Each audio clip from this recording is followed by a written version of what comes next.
मणि, क्या कर रही हो? सब्जी बनाने। नहीं बनेगी सब्जी, पोहे बनेंगे। क्या बनेंगे?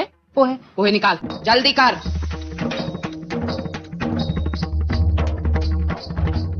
गलत हुआ, बहुत ही गलत हुआ। शाम से पूरी रात बीत गई, शाम को खाया वो खाया, उसके बाद शांत थे जा कोकिला, जवा देने।